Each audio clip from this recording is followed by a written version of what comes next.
So welcome, hello. So I'm Mulan, and today I'm talking to Stella. So I met Stella in a workshop that was called Conversations with Therapists, and it was about dreaming our creative post-menopause, which was at Peckham Levels on May 8th. And during this workshop, I was really drawn to your storytelling and your warmth and your humanity. And when you mentioned your background in theater, I thought, that's great. I really enjoy people being able to facilitate in that way, because I think it really helps at least draw me out of my shell, but, engaging with other people. And during this workshop, you had shared from your recently completed PhD, titled The Embodied Experience of Being Postmenopausal. And I'm just going to read a little snippet from your blog, which you were describing. And you said, "It's not the story of the symptoms or the HRT, or not dilemmas, both of which seem to be prime focus of most menopause research, but what it's like to live postmenopause, the long and fruitful rest of our lives," which I thought was lovely. And so I'll just give a little rundown background of kind of like your accomplishments or your skill set. So firstly, I know you said it wasn't important, but I thought it was exciting that you had a Wikipedia page. I don't think I've ever spoken to somebody who has a Wikipedia page Well, before. exciting to me because it's got some inaccuracies on it, and Oh, I'm yes, not yeah, allowed to fix fair it. enough. And other Fair people enough. put stuff on. I Oh mean, no. for a while, it said I was born in a different year than I was born, and even Oh, though I right. edited it, when Yeah. I edited it, it said, "This looks like it has been autobiographically edited." I'm like, yes, because I know when I was born. Yeah. Oh, yeah. Well, I don't know if they can correct it, but nonetheless, I thought it was exciting. You're the first person I get to speak to with a Wikipedia page. Um, you are an author who has over 17 published novels and 70 plus short stories and 15 plays, and you've received some awards for your work, which is amazing. And then you're obviously a playwright and an actress. You are also a yoga teacher who uses yoga to support your writing, which I think is really fascinating. You've recently completed your doctorate, again, which is the embodied experience of being The postmenopausal, which... embodied experience of postmenopause, not the being. Sorry. Yeah, Okay, all I right. apologize. The embodied experience of postmenopause, which I think is such important work, and I can't wait to talk about that a little bit later. You qualified as a psychotherapist at the age of 61, which I think is incredible. And you Well, no, I got my specialize... doctorate at 61. I Sorry. qualified as a psychotherapist at the age of 57, 58. Okay, Yeah. apologies. Okay, Okay. I thought they would be exactly related. Like you'd No, have no, to be more. because I've been in private practice for coming Okay. up to 3 years now. Okay. Oh, amazing. And what was I going to say? Oh, yeah, you specialize in existential psychotherapy, which I think is really fascinating, and that I'm also really interested to ask more about. You were awarded an OBE in 2016 for services to the arts, which, congratulations, is incredible. That must have been really something. And then lastly, you were the youngest in a family of seven who was born in Southeast London and then grew up in New Zealand alongside Maori culture. So a huge welcome, and thank you so Thank much you. for joining me today. So I think, yeah, when I looked at all of your background, your amazing skill set, I think I really had to try and focus on what would be most relevant, or keep it really trying clear to see what the point is and of this conversation. And I think you just really embody the idea of holism. There's so many different parts of your life that you've combined, like yoga and writing, to be able to, well, to be who you are and to live well. And I think that that's a really great topic to try and share with other people. So I guess to start us off, could you share a little bit about how you grew up and your background? Sure. So as you said, I'm the youngest of 7 children. I was born in a council estate in Woolwich in southeast London, and my parents had met during the war, the Second World War.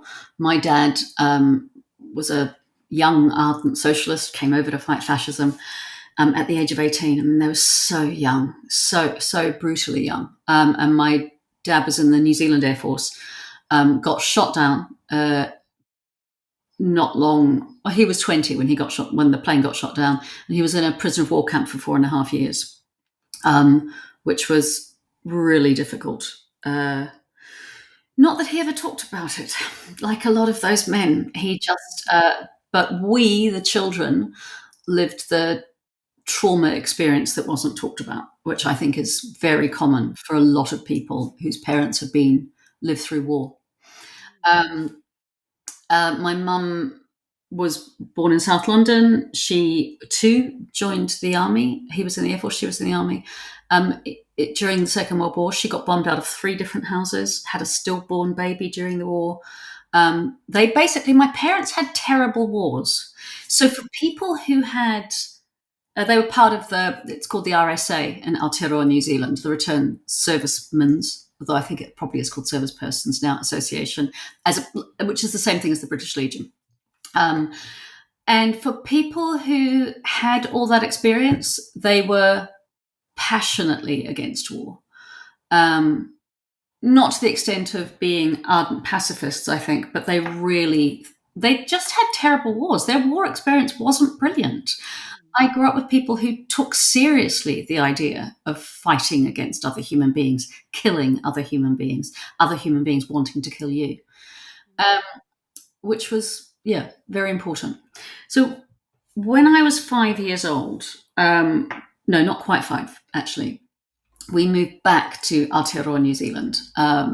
And the older of the 5 older ones of the 7 children who were aged between 16 and 22, they stayed here because they were in apprenticeships, they were in relationships, 2 of them were married. So they only took the 2 youngest of us to Aotearoa. And we moved to a small timber town in the middle of the North Island. Normally when I speak about this, I ask people if they've been to, Rotorua, where the boiling mud pools are, and Taupo, where the big lake is in the mountains. People go, yeah, I've done all those tourist things. And I go, right, you drove through my small town.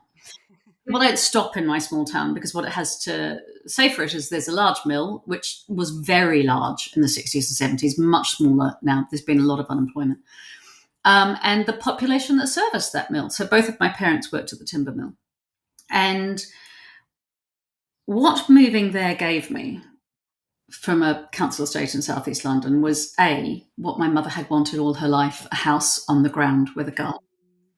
That was so precious to her, for them to, I grew up in a 2-bedroom home, but, a little house on the ground with a garden and the ability to get a dog. That was what it meant to my mum, who missed her family here terribly. My mother was extremely homesick for probably the good first 4 or 5 years of my childhood there, which again has difficult implications when you're growing up.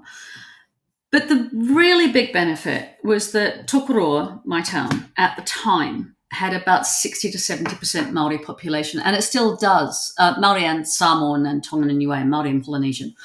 And it still does, compared to a lot of other places in Aotearoa, New Zealand, have a very large Māori and Polynesian population. That meant a couple of things. One of the things it meant is that when I went to university at 17, to Wellington, which was one of the 4 universities that existed at the time, people laughed, at how I spoke, because I had a very semi-rural New Zealand accent. B, I met rich, white, middle-class kids for the first time. And C, people were rude about where I grew up. And they were rude about where I grew up. They talked about it as if it was redneck, backwoods, all those terms. What I now think in retrospect is actually it was racism. It was white Pākehā racism about a town that was largely Māori and Polynesian. Whereas for us from it's what we grew up with. It was our norm. And yes, I did understand that it was a colonised country and I was a white person in a colonised country. I don't think I understood at 5 that it was colonised, but I did get that eventually. But I had the great privilege of growing up alongside children who were not exotica to me or different or other. They were my mates in my primary school. I had the great privilege of growing up with those kids whose parents were of the generation who had been forced not to be allowed to speak Māori, but their grandparents did. So they understood Māoritanga, Māori culture, intrinsically as part of their extended whānau, their family. I grew up, A, knowing how to pronounce things properly, which is still an argument in Aotearoa. But B, Māori and Polynesian cultures are oral storytelling cultures. And I became a writer. I became someone who shares stories. I became a performer, an actor, out of a desire to share stories. And I really think some of that is related to where I grew up. The other thing, given my research into postmenopause, is that Māori and Pacifica culture have a space for older people, of the mana, the status of older people, and older women in particular. That's not to say it always works, because colonization works in such brutal ways that we bring our shit from Northern Europe to the countries that we take over. So I'm not saying it's all fine, and that all older people in those cultures are always respected, because of course we've imported a whole bunch of crap from Northern Europe and North America. But as a concept and as a desire and as a truth about the genealogy, Yeah. there's an understanding that older people carry status, older people should be respected, older people know some stuff that you can't possibly know when you're younger, because you just haven't had that many years. Yeah. And so that was really important in my growing up. It was also, when I came to do my postmenopause research, really important. And the other thing, as a queer person, is that Māori and Pacifica cultures have always had a space for queer people, not using the term queer, but in terms of their own languages, and for other genders. There's a space for third gender. So there's a whole lot of cultural imperialism has gone on, which has, of course, infiltrated these cultures. But it doesn't take much to go, yeah, there's other stuff here. There's other stuff that isn't a white imposition. And so I say this as a very white person. My ancestry is almost entirely Irish peasant stock, who just knows that it was really lucky that we moved to where we moved, and we moved to where we moved because my parents were poor and they needed to get work, and the mill had work. We could have moved anywhere, but we moved there because they needed a job, both of them almost immediately. When we arrived in Aotearoa, New Zealand, after 6 weeks on the ship, my dad had sixpence in his pocket, literally sixpence. Gosh. They had nothing. Yeah. I mean, they were poor here in London too. They had nothing. The first furniture we had in our house was beds borrowed from my nana and the deck chairs that had arrived in the shipping things that we'd had in England, that my mum had bought in Woolwich Market. Yeah. Our front room had 2 deck chairs, a rug from my nana, and the bedrooms had old mattresses from my nana. They came with nothing, like a lot of migrants do. I can connect with so much of that. It's interesting. I mean, I grew up in Canada, and I think before I even recognized what it was, like First Nations influence is definitely there. But I think different to your experience, like I'm very much on the outside. Like I didn't grow up with any people from a First Nations background, but I definitely, as I aged, I felt very empathetic and impassioned by, I think, and Indigenous cultures across the world, just their ethos and philosophy about stewardship of the land, and again having a place for the elderly or different genders as well. Like, I'm really I don't know, fascinated and wanting to connect with it more. I definitely seek it out. The stewardship of the land is so important. It runs through Yeah. Māoritanga like blood. The word for land is whenua. That's also the word for placenta. Wow, that's really cool. As in, it's the whenua that nourishes us, that holds us, that keeps us safe. Yeah. So, yeah. Amazing. Well, actually, I wanted to. So, in a previous conversation with one of my guests, we had been talking about like these slow but positive shifts in Western world, where there's a company in the UK called Faith and Nature, and they recently did all the legal proceedings to make nature a member of their board. And equally, when I was researching that, I came across in New Zealand, there's a river that had been granted the same rights as a human being Yeah, in 2017. I thought, yeah. oh, these are just such positive, Mm, amazing things. Like, mhm. hopefully Well, one day we will connect to the because stewardship. the Māori view is that a mountain, a river, they're living. Yeah. They're not just living because things grow in and on them, but living in and of themselves. Yeah. I absolutely believe that. Yeah. Yeah. And I think if we all did, But we're, we used to. There yeah. are myths in Britain of God. I'm wondering how to pronounce this correctly, and I'm sure somebody who is more Celtic than me or understands their Celtic history better than me would know. Gog Magog, and there are mountain stories here. This is one of the things when we first restorative justice started. That work started in Aotearoa, and I remember doing some work with a Māori theatre company, a Samoan theatre company, and a company that I was in that wasn't officially Pākehā white, but we all were. And we had a hui, which is a gathering, a conversation. This was in maybe 1984 or 85. And one of the really eye-opening things for me was that one of the people running this, a white man who was doing race relations work, as they used to call it then, he said, one of the difficulties for us as colonizing white people is we've forgotten our own culture. We have it too. Yeah.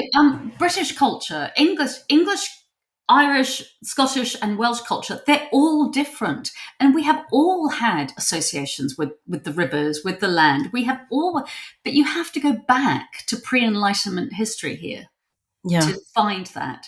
It doesn't take much to scratch the surface and see that that's here, but it is here. And I don't know that much about all the other European nations, but I'd be very surprised if that wasn't also part of all the other European nations. I certainly know it's part of, Scandinavian culture because it shows up in the sagas. Yeah. Amazing. Yeah, it's so true. I kind of forgot it, but yeah, the kind of English connection to fairy and kind of that. Yeah, and to the land, the Yeah. green man will rise again. We Yeah. just have to unshackle him. Yeah.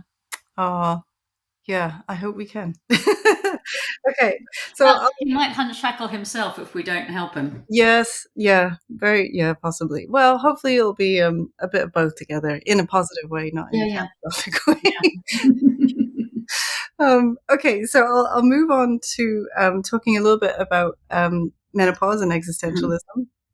And during your workshop, for me, it was like a glass of water in the desert. I think my experience of well, perimenopause for sure has been one where, yeah, I've heard a lot of information about HRT, and I mean, it's great that there is more stuff being spoken about and available, but it's nonetheless confusing. And I think finding the right solution for every individual is a journey in itself. It's definitely been one for me.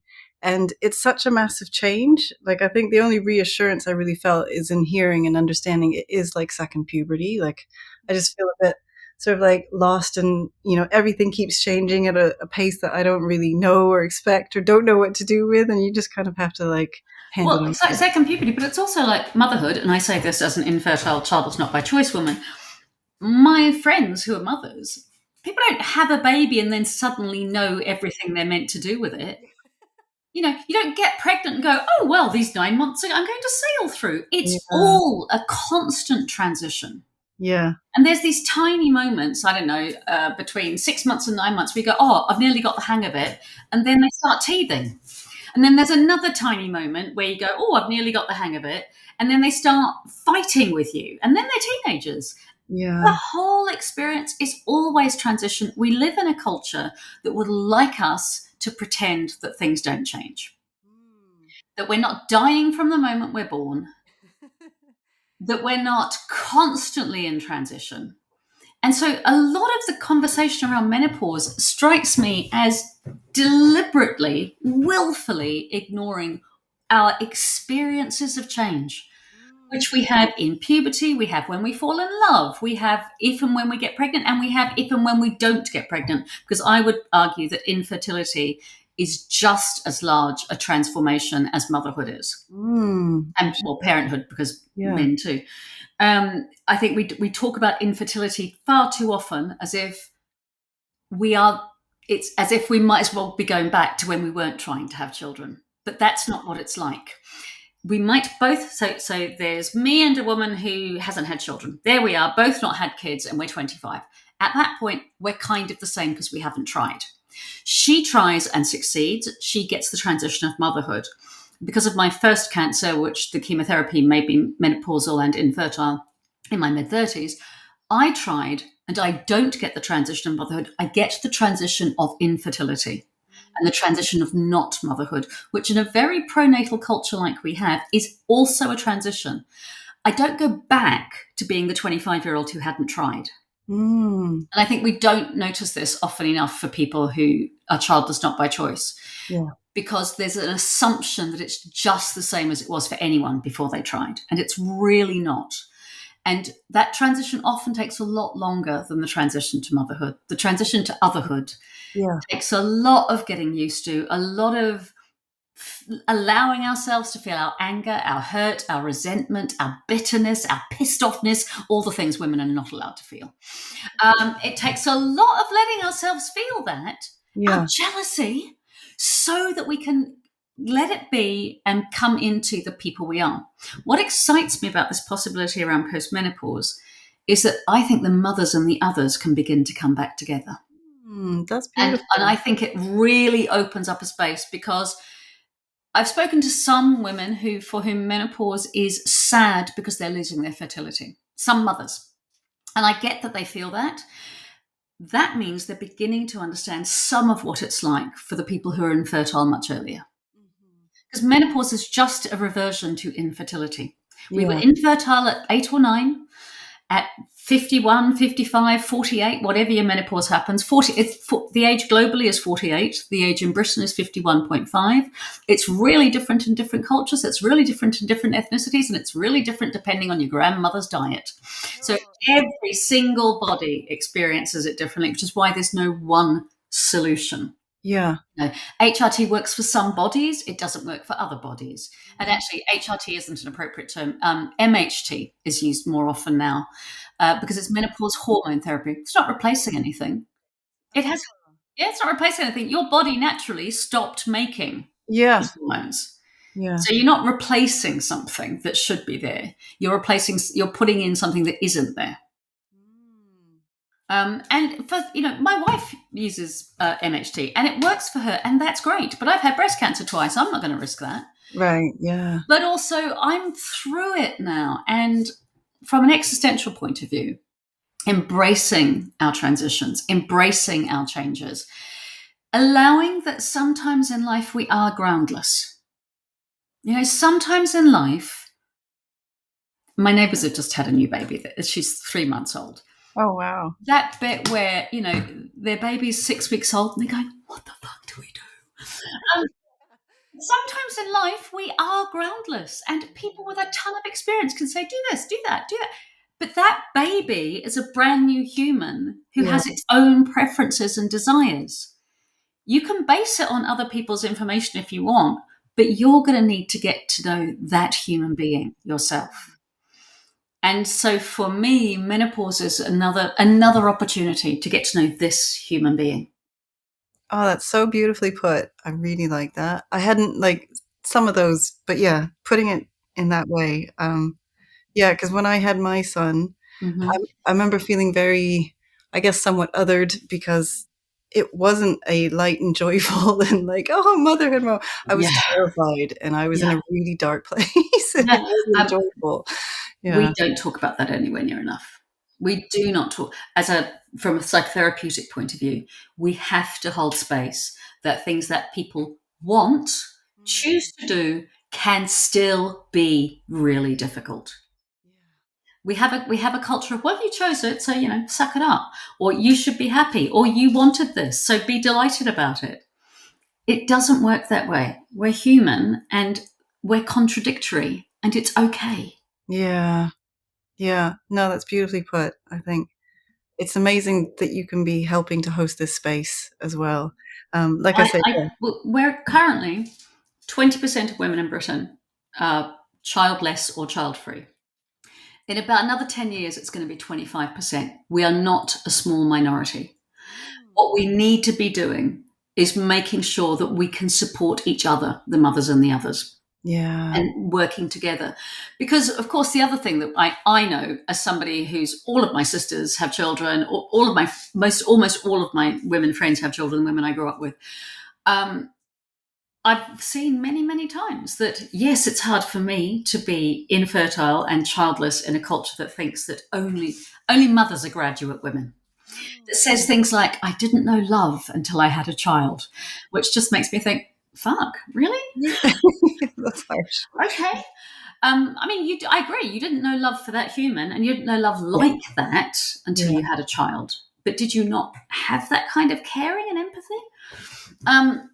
But at the same time, our culture tells mothers they can never get anything right. You're always going to fuck up. You're always shit at this or that or the other. You Yeah. will always fail. And so there's a lot of support. You're a failure if you're not a mother. You're going to fail constantly as a mother. We need to be working together to rip that apart and to allow us to be ordinary, fallible, sometimes screwing things up, sometimes succeeding, sometimes largely somewhere in between human beings. Yeah. Yeah. It's amazing. I kind of had the opposite where I'm one of the only people I know who had a child, Mm. and most of my closest girlfriends don't have children. So yeah, it's interesting. Those Yeah, dynamics, yeah, yeah. shift. That might be an age difference for you and Yeah. me. Yeah. Yeah. Quite possibly. Anyways, I was going to ask if you wouldn't mind sharing a little bit, because I think you shared this really Yep, beautiful poem I during. happily will, but I didn't get it ready. I'm sorry. So No, that's quite all I'll right. just find it for you. That's fine. Um, okay. So what happened with my research was I interviewed 8 different women. I did try to interview some trans men, some non-binary people, but the ones who came forward were not the right age. So when you're doing a big document like a thesis, my thesis is 65,000 words long, although some of my novels are 90,000, so actually it's less. But anyway, when you're doing something like that, you want to have at least some things that everyone has in common. So what everyone had in common in mine is that they're aged 55 to 69 and they're UK based. But I wanted to have it be a really diverse group, largely, and it's changed in maybe the past 5, maybe 10 years. But largely, the research that's come out of Northern Europe and North America for menopause has been on the bodies of white heterosexual mothers. And that's a very small group, actually. I don't care if Mumsnet think it's the whole group. It's not. It's not everybody. There's a whole lot of different people. And if you look globally, we white people are in the minority, and we need to start noticing that. So, noticing that in a humble way. I don't mean noticing that in a reform party kind of way. Anyway, so the women that I interviewed, between them, were Black, white Creole, Welsh British, white, lesbian, queer, bisexual, straight, heterosexual, disabled, non-disabled, working class, middle class, mothers, not mothers, stepmothers, married, partnered, single, working, semi-retired, age 55 to 69 and UK based. And I did hour to hour and a half long interviews with each of them. I then did all this analysis of it, and I came up with these beautiful themes about how menopause is about the shock of change, and then learning to live with change, and then making meaning out of ongoing change, addressing ageism, addressing internalized ageism, acknowledging mortality. And I got really excited about this very traditional analysis. And then after that, I woke up the next morning. Seriously, it took me 3 months to do this very traditional analysis. And then I woke up and I was like, oh, that's not very juicy. That's just very traditional. And I was disappointed in myself for doing this, just very plain. I mean, it's not. I'm proud of what I wrote. But it didn't sing on the page. And these amazing women weren't breathing on the page. And I remembered at that point, after 4 years of training and after all of this learning academia in a way that I'm not just the first in my family to go to university. I'm the first in my family to be able to finish secondary school to go to university. My Yeah. siblings, bright, smart, amazing people, there wasn't enough money for them to stay at school. They had to leave and get jobs. So I know the massive privilege of learning it all, frankly, Yeah. but of being able to train, even though it was in my 50s. But then what I remembered was I'd also spent all this time in theatre, being a performer, being a facilitator, being a director, being a writer. And so I went back to the transcripts and I created found poems for each of the participants from the words they said. So they're all their words, they're Yeah. verbatim, but they're collected in ways that maybe here's a poem about anger, or here's one about anxiety, or here's one about death and dying. Here's one about who I want to become as I become older. So they sort of told each of their own stories. I checked them with the participants. I sent them to them, and they told me lovely things. One of them said that she'd had a difficult diagnosis recently, but she was going to use her poem as her true north to find her way back to herself, which moved me so much. So I also made a poem about all eight of them, for all eight of them, and this is them brought together. Amazing. It's all their words. For a week before my period, I would go mad, literally quite mad. When I hit menopause, that stopped, completely gone. That was just major positive, enormous, huge. Menopause has made the space in me to be able to see things even more clearly. It's a lot of different things, but they're all connected. As older women, what we should be doing is shutting the fuck up and, knitting. I am seen less as an older woman. I am less noticed. I don't like being invisible. Is it because my hormones are depleted? Or is it some of those other things? Internalized misogyny, ageism, sexism, you name it. Maybe it is just totally shit, and I'm allowed to feel that it's totally shit. In that respect, yeah, wiser and wised up. I feel freer than I ever have. I feel like I'm owning my own space, my own body, my choices, my place in the world, my ability. They feel like mine. Can you separate age and menopause? I don't think you can, actually. Maybe there's something about menopause and time running out. We don't know what's coming, but you need to be ready for it, don't you? You need to be ready. That's the next phase. Wow. Yeah. That's really beautiful. Thank you. Thank you. Yeah. Yeah. I thought it was really funny that my writer self entirely forgot that I could do that. Yeah. And and then when I did remember, I was really excited because I think the data is really useful, and I can say, this many of these people felt this, and this is what they said, and here's a short line about what it felt like to them. Yeah. But to create a lyrical flow of breathing, living words, I think it allows some possibilities for connection through the page. So they're not just on the page, but they're through the page, and they get to stand up again. They get to breathe. Yeah.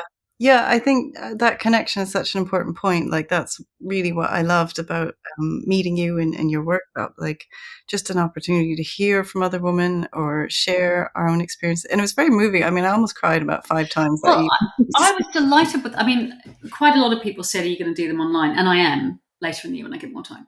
Um, but I was just delighted with the way that workshop went. I threw in some exercises, some of which I've never tried before. I've taught writing many times, so I put some of that in. But I also had, I did drawing exercises. I'm not Yeah. an art person, Yeah. and I'm scared of it. But my fellow therapists at Humankind in Peckham Levels, some of them are art therapists. So I'm often in a therapy room with Nice.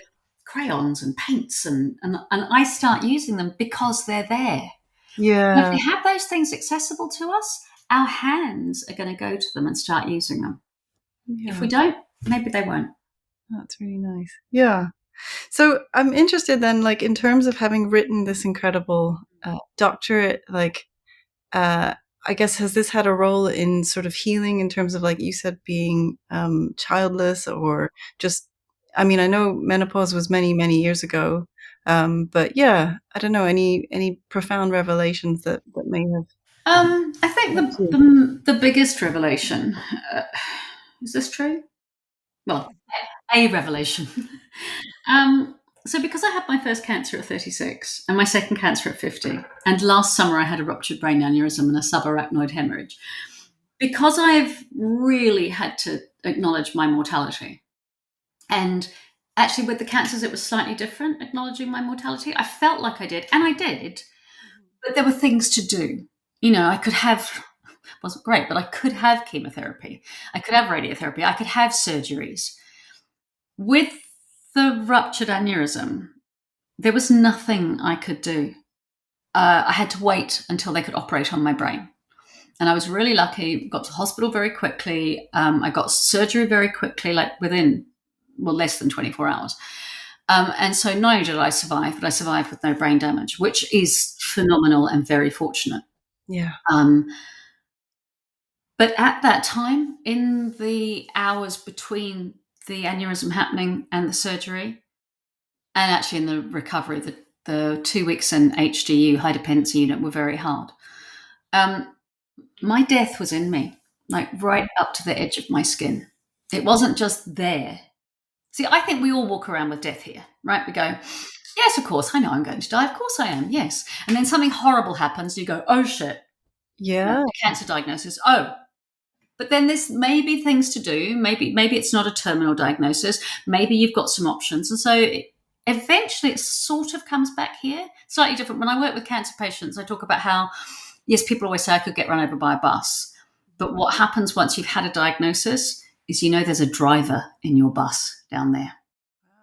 And it really, you lose your mortality virginity. You can't get your mortality virginity back. Yeah.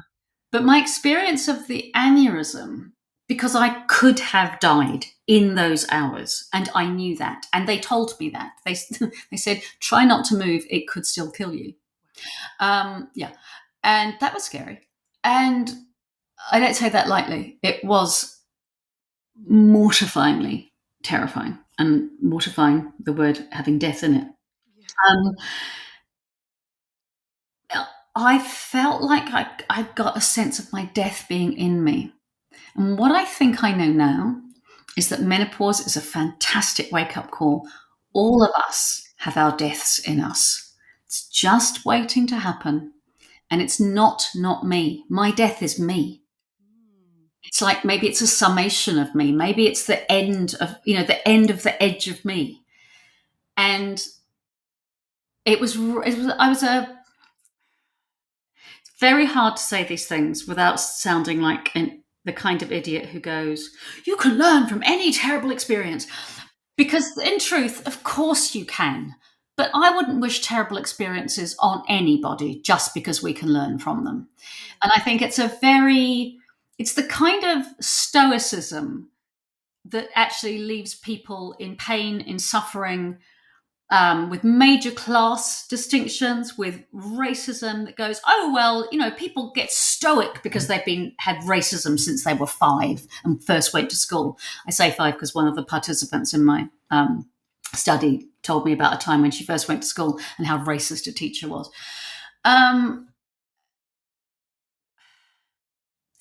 Stoicism can help us get through things. It can be valuable.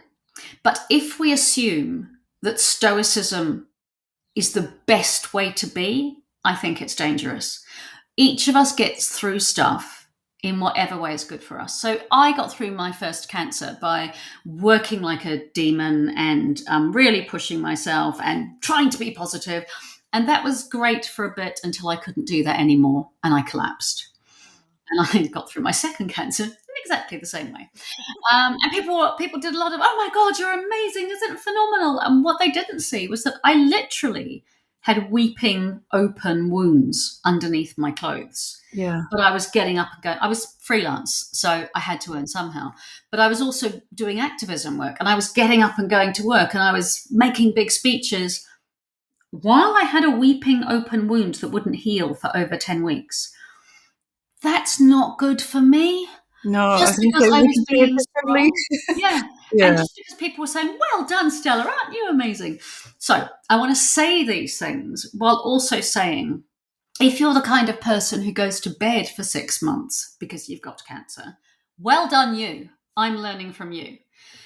But at the same time, my own truth is that every time I've had a very difficult diagnosis or coming to terms with my infertility, learning to live with loss, I have been able to find some value in it. I think it's okay that some things we can make meaning of and some things stay meaningless. I think my childlessness is meaningless. I can't make any glorious meaning from that. A friend once said, "Oh, but your books are sort of your babies, aren't they?" And I wanted to slap her. Yeah, Um, it's a bit of a harsh comparison. no, they're not. No. My books don't smile at me, and my books don't Yeah. argue with me. My books don't slam out and tell me I don't understand them, and I never will. Um,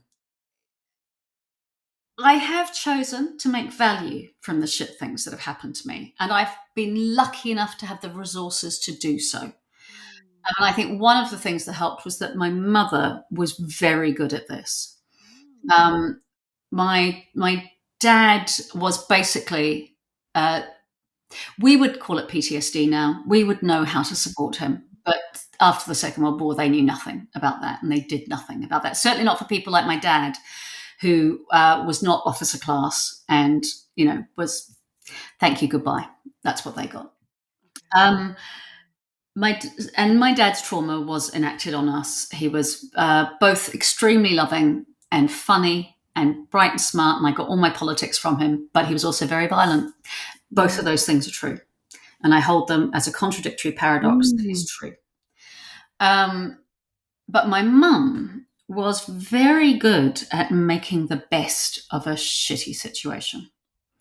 And I think I got a lot of that kind of positivity from her. But to go back to what I was saying about stoicism, that's a very working class trait. And I Mm. think it's unfortunate that the only people who really have to be resilient are the people that shit things happen to. Yeah, that's very true. Right? Nobody who's born rich, stays rich, gets loads of privilege, and doesn't have a terrible thing happen to their physical body has to be resilient. Yeah. Yeah. Right? It's only people who deal with racism, discrimination, oppression, crap who have Yeah. to be resilient. So while I value my mother's resilience and feel that I learned from it, I think it's a shame that she had to be. It's a shame that she had to bounce back. It's a shame that when she gave birth to a stillborn child, towards the end of the Second World War, they took that baby from her and she never got to see it or say goodbye, because that's what they did. They thought it Yeah. was for the best. I grew up knowing about that baby. I grew up knowing that I would have had a first brother called Michael. My mum was very good at talking about things in a way that lots of people of her generation, she would have been 103 this year. Lots of people at her generation didn't. My mother told me about menopause, but I also asked. I asked. And sometimes people say to me, and they're my age, and they go, "Oh, my mother never told me about menopause." And I'm like, "Well, did you ask?" It's like it's not our job, it's their job. Well, Yeah. surely it's everyone's job. And if I'm thinking about it, surely I should pay attention. There's a very interesting study where mothers in their 70s are talking to daughters in their 50s. And the daughters say, "You never said anything about menopause. I was shocked when this happened." And the mothers went, "No, I did. You didn't want to hear. I tried to tell you in your 20s and 30s and you weren't interested." Ah, that's And interesting. I suspect that happens rather more than we hear. That's not to say some people aren't silent about it and don't want to talk about it, but I do suspect, it's like when people have given birth and they get honest about the labor process and they go, "Why didn't anyone tell us?" And sometimes their friends go, "But I did." Did, Like, yeah. Yeah. possibly listen to somebody's awful labor story when you're 5 months pregnant? Of course you Yeah. can't. It's No, too it's scary. terrifying. Yeah, it's very It's scary. too scary. Yeah. Yeah. Yeah. And which goes back to another menopause point. One of the reasons I wanted to do this thesis, and which I'm hopefully writing into a non-fiction book to make it much more accessible for non-academic people, like I was 5 years ago, when I hadn't even heard the term literature review. Now I've done one. Is that we've got so many horror stories about menopause at the moment, and I think it's worrying younger women. And much as I think education and information is really important, we need to be doing this with some awareness that we have to hold some space. That for some people, menopause really is easy. It's fine. It's not a thing. For some people, it's a huge relief from unwanted pregnancy. For the global majority, it's a huge relief from unwanted pregnancy. Yeah. For some people, it's problematic, but not this. This came up in my study a lot, but not the worst thing that had ever happened to them. Black women, the working class women, and the disabled women all said, "Yeah, I had the queer women. I had difficult times here, better times there. This was hard. This was really hard. This was terrible. But to tell the truth, I've had more difficult things in my life." Wow. One of the women, mixed ethnicities women, she says, "I'm bringing up two black sons. I want them to be not part of the patriarchy. I got to menopause and I was all worried about me, and then I realized they need my support. These are two black boys in modern Britain. They need my support." And she realized that there was other things she needed to worry about. That comes up a lot. We really need to stop just telling the menopause story of white middle class women. Yeah. We really do. Amazing. Yeah, to kind of realize that life does go on. Yeah. Uh-huh. Yeah. And to tell it in a proper way. Well, I would definitely support and love to read it when it becomes available. 'Cause It is available online as a thesis at the Middlesex University repository, but I'm hoping, yeah, I think I can make a very accessible book, and I think the poetry will help in that way. Absolutely. That Yeah. might be useful for other people. And I'm going to throw in some of those exercises like we did in that workshop Yeah. Oh, so that yeah. I people think can that do would them be so. themselves. I haven't seen anything, and I mean, I've definitely been looking for the last few years. Mainly, I've been finding a lot of books about sort of physically, Yeah. medically, Yeah. naturopathically what's happening to you, but I don't think I've come across anything that's like an opportunity to dream your postmenopause And or be creative with it. And yeah, who do we want to be becoming? You yeah, know, because each of us does get moments of choice in our lives. And sometimes the choices are tiny. Sometimes you really don't have a lot of room. yeah. Sometimes you don't see how much room you've got. And sometimes you don't want to see because it's scary. But becoming aware that we have more choice than we usually think, I think makes a massive difference. And that's where existential therapy comes in. Existentialism very much pays attention to our choices, including in what we call limit situations or boundary situations, where perhaps the only choice is not to make a choice, but you're still sort of making a choice. Yeah, yeah, it's like, well, if you're in the throes of something really hard, Yeah, the 20 odd hours I spent in excruciating pain waiting for my aneurysm surgery. I didn't have any choice but to go through it. yeah. But I did have the choice to go through it. Mm. Do you see? Yeah, yeah, Having not been in labour, I'm guessing, certainly from friends I've talked to, that that can happen too in that experience. Right? You don't have any choice. You can't stop being in labour when your baby's coming. yeah. But you can choose to go with it, which I'm not saying for a moment makes it easier or less painful or any of that, but I think just get letting go of a little bit of the fight, a little bit of the this is too hard for me, Yeah, can open some space for what can I do here? How can I be with what this is? that's lovely. Yeah, I think that is the space where we find some peace and Yeah. some serenity. And some possibility, right? Yeah, absolutely. Well, actually, you kind of answered one of my questions because I was going to ask you about existential psychotherapy and what that sort of means. But I'll shift It this means up. basically we're all aging from birth. We're all going to die. Nothing has any real meaning, but go ahead and make some meaning if it makes you feel better. I mean, you can find meaning in anything, right? If you want to. I can find meaning in this tube of lipstick if I want to. And if that helps me, great. But it's also okay to let some things be meaningless. And I think the other thing it means is we do all have more choices than our culture often tells us we do. And if we can attend to that, we can make a bit more space. And I use the word attend advisedly. So Simone Weil, who's an existential writer, spelt Weil, Weil, but French, so it's Weil, not Weil. She talks about attending to the self, attending to others. And because she's faithful, because she's religious, she talks about it almost as if it's with prayer, that we attend to people in the same way we would give our attention to prayer. And it's a beautiful and bring that attention to ourselves too. It's a beautiful way of Yeah. considering how I might be. Yeah. Yeah, that attention to self, I guess that self-reflection, I think I'm definitely in a space of realizing, like you said, trying to let go of some of the fight Mm-hmm. and just embrace the change Mm, and, yeah, and then the exciting idea being to sort of dream what I'd like to create, the 3rd totally. And also, last this 3rd. this goes to a very, it's a very fixed Western idea to think that I is set and solid Mm. and Yeah, unchanging.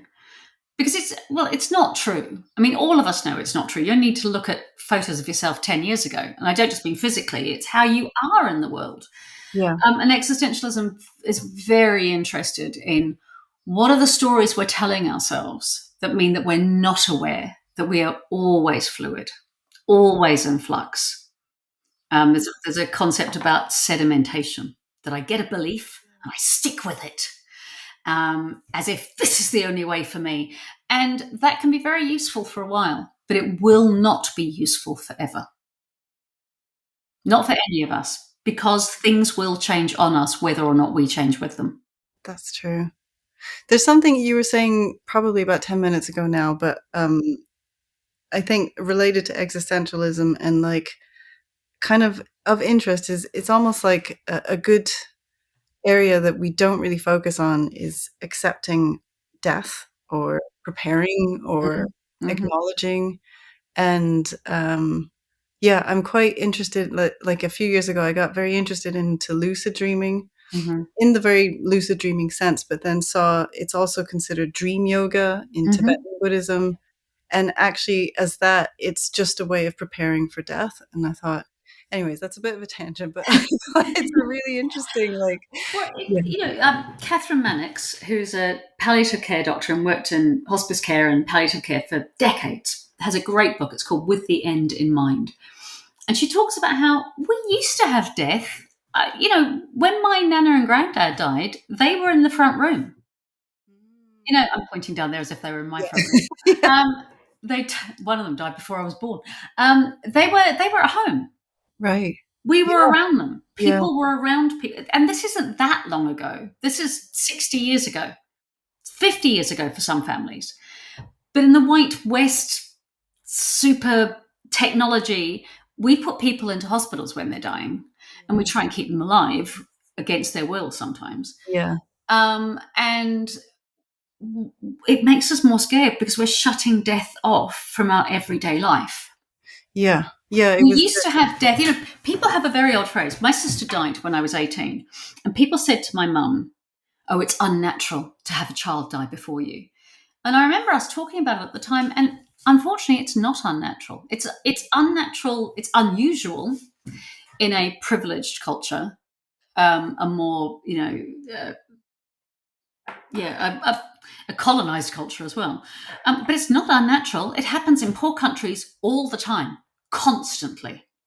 It happened in Victorian England all the time, constantly. Children died before they were 5 years old. yeah, yeah, very true. We, those of us who grew up with the Ethiopia famine, the Biafra War, all of that, we have seen it on our TV screens time and time again. So when people say it is unnatural for your child to die before you, I think unfortunately what they usually mean, it is unnatural for your white child to die before you in your white privileged culture, Yeah, because it happens all the time to the global majority still. And yeah, it used to happen all the time to poorer people in Britain. And it still is happening more to poorer people in Britain than it is to richer people, yeah, whatever race or ethnicity you are. So we need to be really careful around language like that. yeah, My point being that we did have death on a much more, if not every day, then every week basis in our culture. Up the road, the neighbours, you know, granddad would die, somebody's uncle would die, you'd see them, you'd see the body laid out.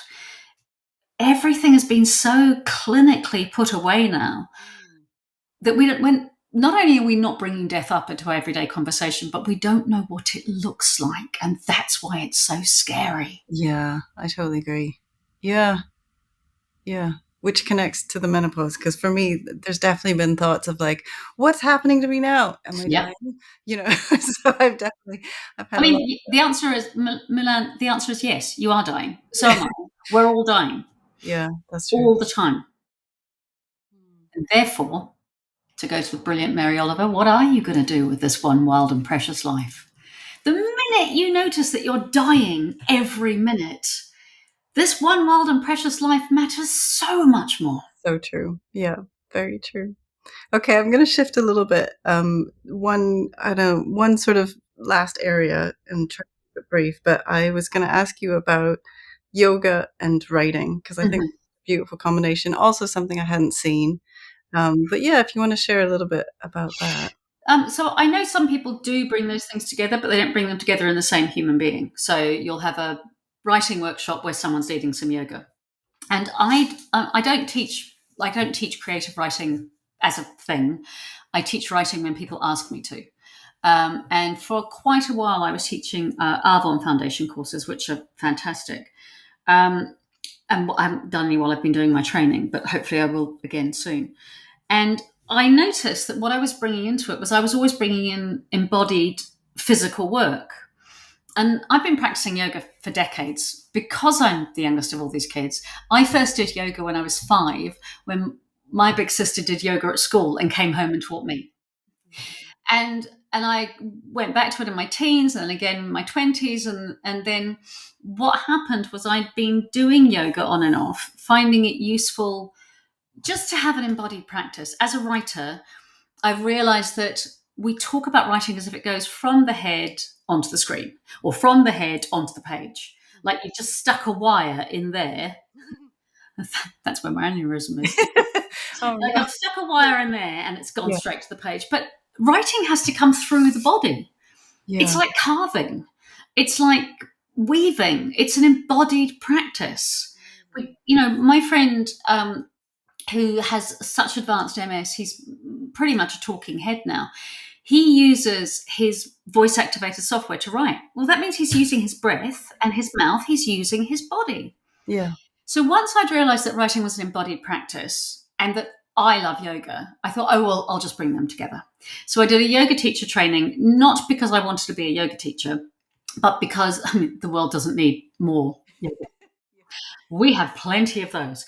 Um, Which is but because I wanted to bring it to writing and I wanted to say I'm allowed to teach this. I was already throwing in some yoga stuff anyway, but I wanted to say, here I'm allowed to do this. And so for all through COVID, actually, I ran monthly workshops, 3-hour workshops in yoga for writing.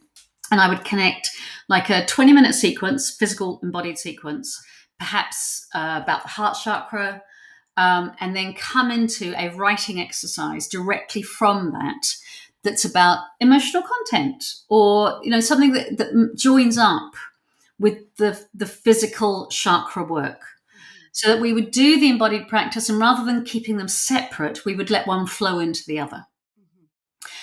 Which I ended every time with a yoga nidra, which I wrote specifically for creativity, some of which I did in that workshop that you came to. yes, we did do Yeah. that. Yeah. Yeah. And I did a yoga nidra training so that I could write them for specific reasons. And I haven't done any of those workshops for a while, the yoga for writing, because I've been finishing my thesis. But again, hopefully later this year, the big dream in the long, long term is one day I'm going to have a therapy room of my own, and it's going to have paints and Play-Doh and crayons and sand trays and yoga mats and bean bags and books and toys and dress up clothes. And it's going to be for grown-ups I love it. because we offer children, quite rightly, all of these possibilities in Yeah. psychotherapy. And once you're 18 plus, we go, sit down over there and tell me about you. Yeah. Yeah. Most human beings express ourselves across the world through song, through dance, through movement, through silence, through all sorts of ways. And so I coincided my yoga teacher training with my psychotherapy training. I'm learning more about embodied practices. And I've had this big dream for 5 years. I'm getting a tiny bit closer to it, maybe every month. And I think that doing more workshops around creative postmenopause will be towards that. Yeah. Amazing. Oh, I'd love to see that one day. Yeah. Me Okay, too. one last question. Okay. And I think because we've talked about so many different areas, Mm. so many incredible practices, I'd love to know what you think is like, what does a healthy life mean in this day and age? Sort of any particular, either philosophical or actual practical things that you would say for yourself, bring together a well lived life. God, Sorry, it's maybe that's big. a big question. Sorry. Well, on um, the topic of holism, yes, yeah. yeah, okay. So there's something about listening to the self. There's something about listening to the land. There's something about listening to the water. Um, where embodied, French philosopher, existential philosopher Merleau-Ponty says we're a single living cohesion from birth to death. And I would say we're a single living cohesion from in utero to death. We can't get out of this. This is all I have. My love for this body, my care of this body, my eating well, my intentional desire to look after this body through exercise, through eating. I don't drink alcohol anymore. I haven't for 6.5 years. Um, those things support me to live on the earth, which also holds me up. Um, and I think and I don't always, when I remember to pay attention to that I am spirit inside body on earth. I love that my hands keep doing that. Oh, maybe it's a cradle. Uh, on the cradle of the earth, let's go with that. Um, then I think I'm in a better place to be gentle and generous with myself and therefore gentle and generous with other people. Amazing. That's a wonderful answer. Well, Thank yeah, you. sorry if it was big, but That's a great question. okay, good. Thank you so much. It's You're been really such a welcome. great chat, and I hope it's really helpful to a lot of people. Yeah, I hope so too. Thank you for making space for this and thank you for doing this work with your podcast. Oh, Really thank generous you. of you.